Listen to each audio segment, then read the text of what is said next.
Well, good morning. It's incredibly flattering to be invited as a member of an expert panel. I think John and Kay are, definitely the heavy end of that expert panel, but I'm going to try to pull my weight. I'm, very pleased to be here and grateful to the task force for inviting me. I think this is a really it sounds like a really exciting moment on campus, a lot of digital humanities work coming together. And so I thought being designated to speak about research, that what thoughts I could offer in 20 minutes to maybe get us going for the day, talking about digital humanities research. And so I've called my talk, What Are We Building? And as a reflection on the current digital humanities moment, and the digital humanities moment is actually taken from a volume from the University of Minnesota Press, The Debates in the Digital Humanities, which many of you are probably familiar with, and is an excellent way to familiarize yourself with the debates and current trends in the field. And the editor of that volume, Matt Gold, has an interesting essay about this current digital humanities moment. And so I'll try to sketch out some of the features of digital humanities research at this time as I see them, and to kind of reflect on them critically, as an entree to conversation, rather than authoritative statement about the nature of the field. This is really meant to be a provocation to conversation. And I think along those lines, I want to place particular emphasis on the we in my title. Who is the we? How do we constitute that we? How do we make that we productive and happy? And also this idea of building, which gets thrown around a lot in discourse around digital humanities. And we can apply a little critical pressure to that idea and really talk about the many ways that we might constitute building, and how that helps us advance our thinking in the humanities as a result of doing digital humanities work. This is my Twitter handle if you're playing along. So it's hardly surprising when I say that digital humanities is an expansive term. It's a term also with a specific history, but I think I want to focus on this expansiveness. And I think sometimes the expansiveness of digital humanities, as though the digital humanities will, subsume all of the humanities and will become the only way of doing the humanities, leads to some anxiety and, some maybe unnecessary hang-ups in our conversations. There's some productive hang-ups in that too. But I want to focus on this idea of the expansiveness of digital humanities.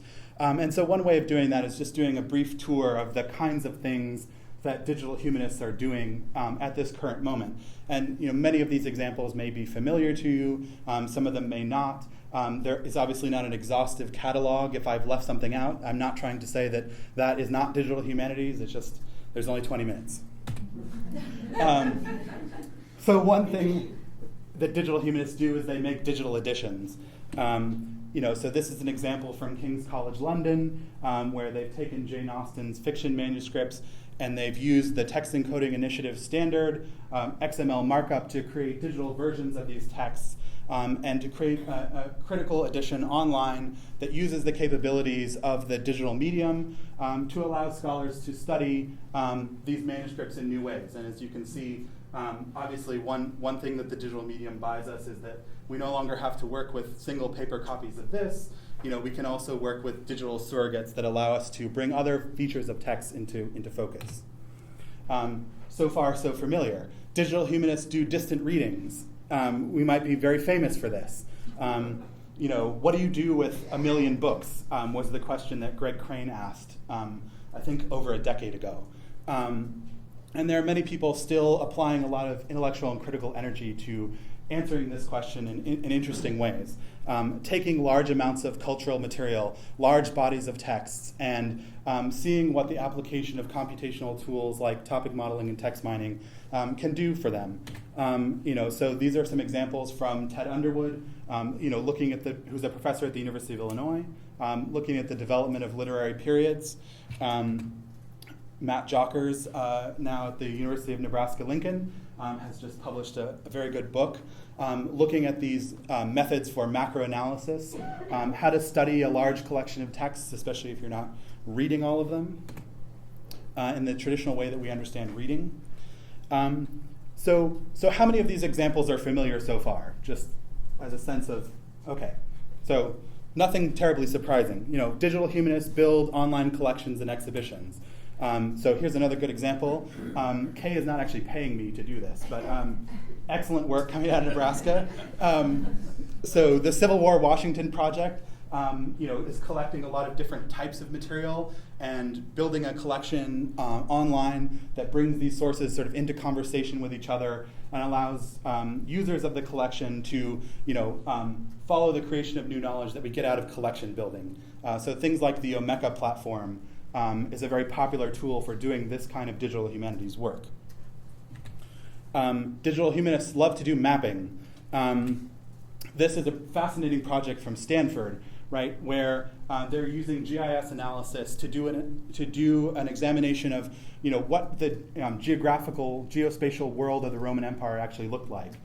So doing things like least cost analysis to figure out, when you look at a map from space, they explain, it might seem like you can take any route to get from one city to another, but of course there's weather and passes and barbarians in the mountains, and there's really only a very few ways you can go. And so they're using geospatial technologies to ask questions about, the Roman Empire and its development. Digital network analysis and visualization, so building databases of people and places and thinking about their relations to each other, building up models of these relationships and networks. And the idea of models underlies a lot of this work and is a kind of intellectual touch point, and I'll come back to that in a second. But how did people relate to each other in the past? So this is a database by Gene Bauer at Brown University of the early American Foreign Service officers.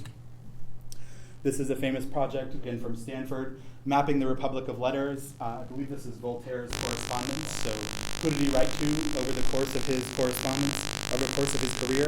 And what is this kind of visualization of who Voltaire was talking to and how much? How does that help us make new knowledge?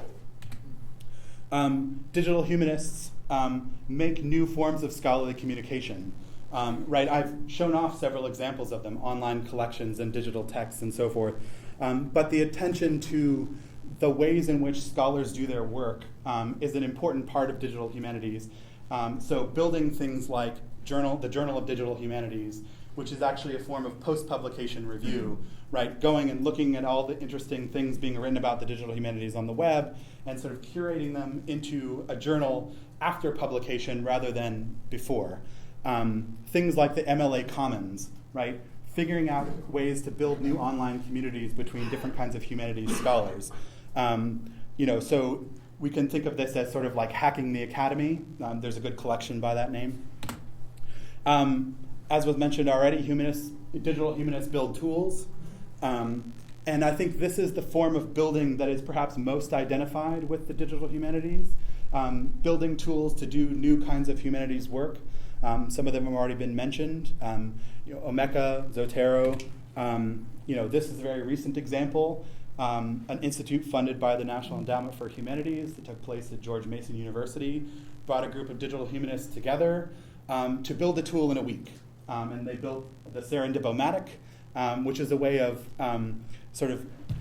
promoting serendipitous discovery in online collections of cultural heritage material. You put in some text from your journal article or your Zotero library or whatever, and you give it a whirl, and it brings you back surprising things from collections like the DPLA or Europeana that you might find interesting for your scholarship. And I want to this example is important, right? Because there are tools like Omeka, which is a content management system and a platform for building online collections, that are very serious work. And there's also building tools like the Serendip-O-Matic, which are toys. And there's a sort of discourse in the digital humanities about the value of toys that allow us to play around or screw around, as Steve Ramsey from Nebraska has termed it, the hermeneutics of screwing around. And that's an important sort of feature of digital humanities research. There's also, digital humanists paying attention to born digital culture. And I borrowed a picture from Boulder's own media archaeology lab. This is Electronic Literature by Judy Malloy. But we also have people, thinking very hard about sort of software platforms like the Atari, about things like computational storage, storage media, and how that affects, the way that we understand literature and cultural works. So digital humanities also encompasses humanists applying, their theoretical backgrounds and, traditional sort of intellectual methods to the artifacts of digital culture, as well as producing that digital culture. And so I've given you a sort of whirlwind tour of many different things that digital humanists are doing at the current time. All of those examples are pretty recent. The digital humanities is actually pretty old, right? Reaching back into the 50s and 60s, intellectual traditions of working with computers to do humanities research. And so, sort of, as a way of sort of, bringing this around to a point of conversation, rather than simply giving you a tour with some examples you may already know and some things that weren't familiar, I want to sort of try to point out what I think is one place that sort of unites all these disparate activities, which look like they're all over the map. And I think one way of thinking about this is through the idea of a methodological commons, the digital humanities as a methodological commons. And this was an idea sort of put forward by Willard McCarty and Harold Short at the Center for Digital Humanities at King's College London. And it's a very interesting sort of lens on all of this different kinds of production, right? Geospatial work and textual work and work with images. And how do these things all relate to each other? Why do these people keep coming to the same conference and talking to each other instead of only going to their disciplinary conferences and trying to talk to other people who do Roman history or art history or digital or who do scholarly editing? What is this community finding in talking to each other as digital humanists? And I think a lot of it has to do with this methodological commons. And I think here it doesn't pay to get too hung up on sort of the methodologies, right? That part of what's happening is that all these different projects, all these different disciplines are bringing their methodologies to the commons. But what's interesting is what's happening in the commons, right? These sort of different facets of the same experience of asking, how does computing change the making of new humanistic knowledge, right? That's sort of the sort of, I think, one of the bedrock concepts behind all of this very diverse activity, that you have a lot of people asking in their various ways, through their various lenses of technology or humanities disciplines, what's happening in the commons, right? We're bringing our different traditions to the commons, and then something different is happening in the commons that we're calling digital humanities.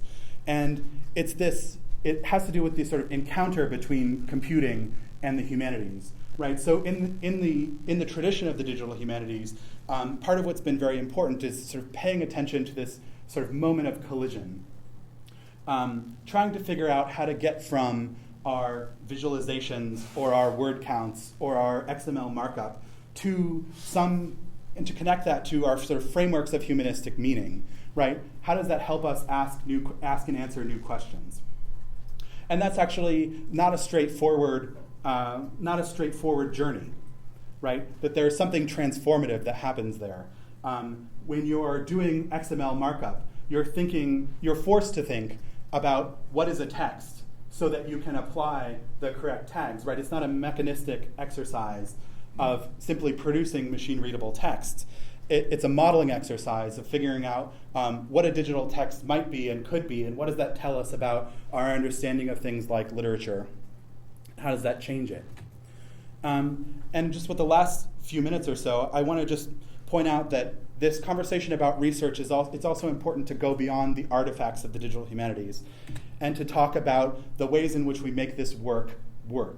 Right? That digital humanities research is about building digital texts and platforms and tools, but it's also importantly about how those things happen, and they have to happen through teams, through sort of collaboration of people with different backgrounds, and through things like centers, which sort of provide a structure around these teams and help this interaction, this bringing together of the methodological commons keep happening sort of repeatedly, hopefully, rather than simply intermittently from the collision of sort of different people from different disciplines with different interests.